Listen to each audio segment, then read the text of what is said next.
Sudah ada beberapa tamu juga di sini. Sudah ada Mr. Michael.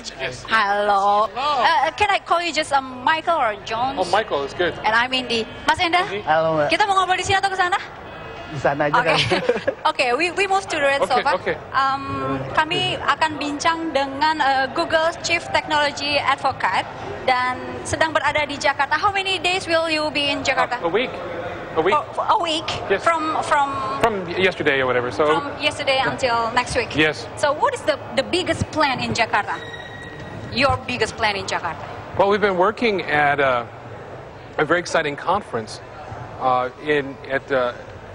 with web developers who are building tools to work on climate change and crisis response and connecting people to do that. And we've been teaching people and learning about best practices, and that seems very important to me. Oke, Mas Enda sempat ketemu kemarin? Iya. Sempat ketemu? Yeah. Sempat bincang? Sempat kenalan. So Kenalan. we got introduced yesterday, right? Yes.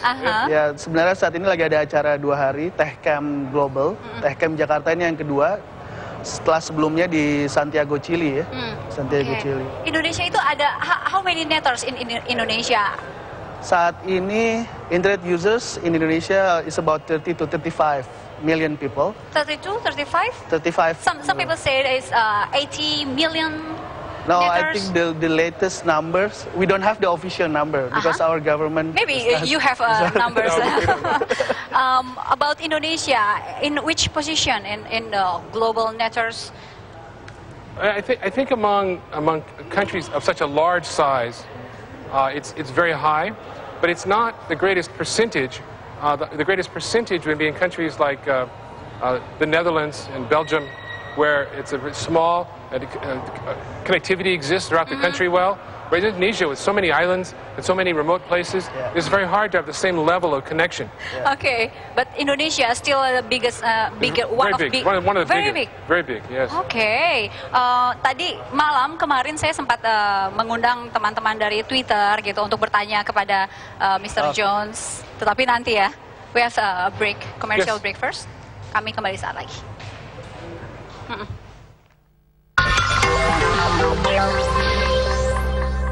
To younger crowd like before, and in that case, we tend to have less serious topics. Right. Like in other countries, if I met bloggers from other countries, usually about activism, political, and mostly about alternative to the mainstream media. Yeah. But here, the mainstream media is already, we have free press here, so that's why the social media, Twitter, Facebook now has become like actually like a media watchdog. Yeah? Every time TV make mistake, sometimes commented. Michael said earlier that Indonesia is a bit unique, right? Yes. Could you tell our viewer one more? It's special in the closeness between the different kinds of media, and including new media as well, so that everything is new and invented, like a Facebook or Twitter. Then I see, you have Twitter. You're checking Twitter to see what people are asking. We don't see that on CNN in the United States. We don't see that in a lot of other countries, on Al Jazeera or whatever. So I think it's a warm, embracing mood, which is, I think, very typical of Indonesia. But I think it's very smart also because it includes everybody in the conversation, and that's the best kind of conversation where everybody's part of it. Okay, in Indonesia, the government in Indonesia has a policy to ban something like pornography and sex. They ban people to get the information from internet. What do you think about that? Well, it's always difficult to impose a policy about what people can't say in a framework where people can say whatever they want to. So even independent of whether it's a good plan, which maybe it's a good plan, it's very hard to actually do that plan. It's kind of like a law about what graffiti you can write on the wall. Well, people write on the wall when you're not looking, so they can write whatever they like. And so the only real thing you can do is to paint over, but you can't like stop them from writing it. So that's the problem with the internet. It's everybody in the world sharing. So it's several billion people sharing. And some people share things that maybe you don't want to see. And then how do you deal with that? So we always have a problem at Google where we want to promote the good things, but we don't want to decide for people what's good. Our idea of good may not be your idea of good, may not be President SBY's idea of good. It may not be the Greek idea of good. I don't know. So we just try to show what people have put on the web. Yeah. We show what people search for. We just show them. We don't take any opinion. Okay. And then when the government tells us that a website is bad, then we do something about it. All right. So we just wait for governments to tell us what things are bad. Okay. So that's fine. What doesn't work well is us to prevent people from making a YouTube video because we don't know what video they make. Prevent them from writing something in a blog. He might write very good blog. He might write a bad blog. Someday he doesn't feel good. He's mad. He writes a very bad blog. Okay. Google isn't reading it to decide if it's good or not, right? Okay. He's on his own. Yeah.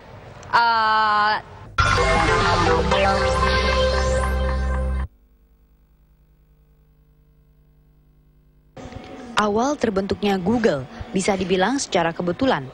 Pada bulan Januari 1996, dua mahasiswa doktor di Stanford University, California bernama Larry Page dan Sergey Brin melakukan penelitian mengenai mesin pencari yang menganalisa hubungan antar website. Hal ini menghasilkan ranking yang lebih baik daripada search engine depth fund metode yang ada saat itu.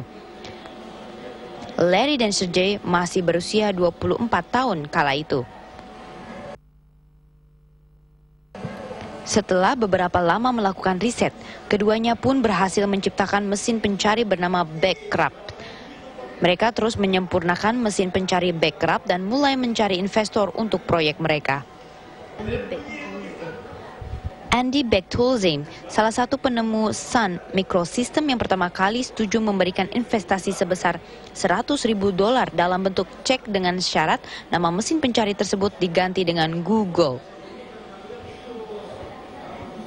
Secara tidak sengaja, Andy salah menuliskan cek untuk perusahaan itu dengan nama Google, yang akhirnya menyulitkan Larry dan Sergey mencairkan cek tersebut. Namun kesalahan itu menjadi inspirasi bagi mereka sehingga memberikan nama baru bagi mesin pencari menjadi Google.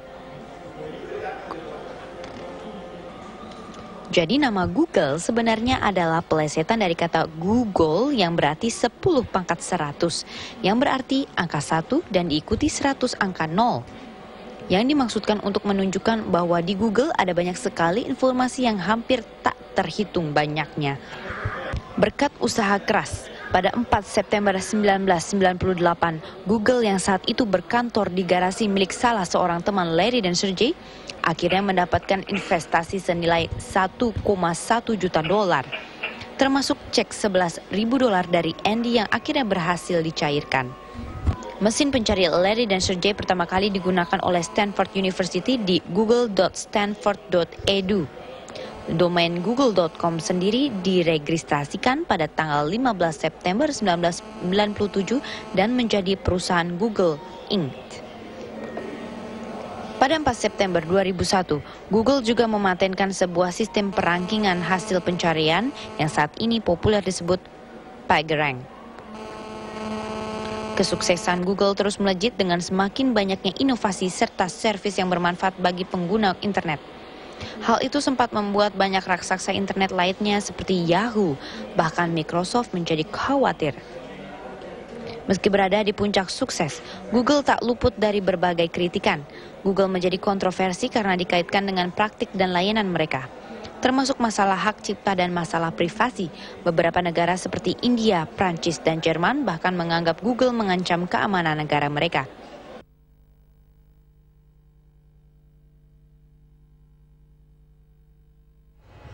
Oke, Mas Enda sebagai father of blogger in Indonesia, ada mungkin pertanyaan terakhir di segmen ini. Michael, I would really want to know what you think of Indonesia. I mean, digitally, like you travel a lot in the world, and how you see or how Google see Indonesia. What we need to do more in the 5 to 10 years from now, and what we need not doing. I mean, what we need to do less or not doing at all in that time frame as well.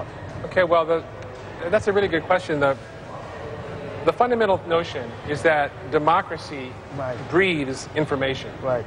So when people know what's going on, they have faith in their government. When they know what's going on with their friends, they have closer to their friends and their family. So the idea that information is part of the safety of democracy is something that I think Indonesia understands.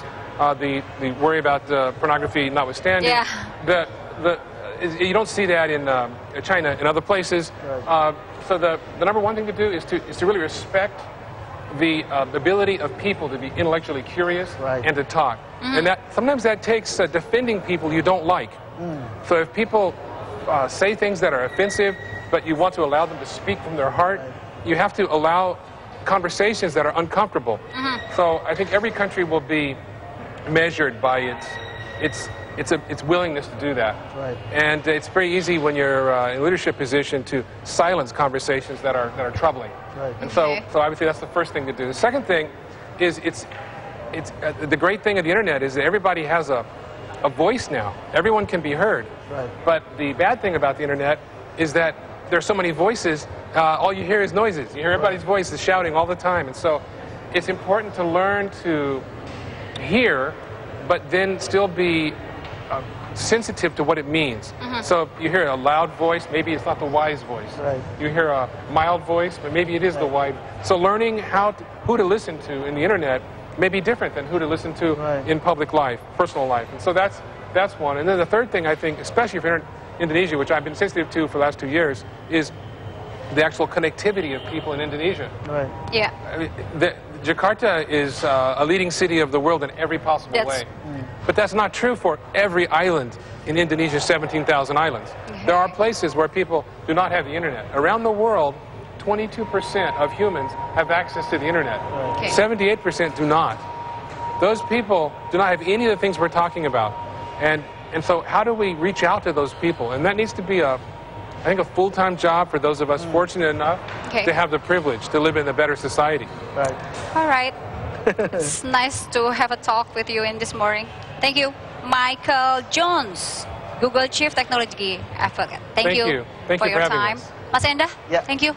Pasti abis ini lanjut ya. Thank you very much. Oke, setelah ini saya masih akan ke review melihat bagaimana persiapan Kongres PSSI di Hotel Sultan. Kami kembali saat lagi.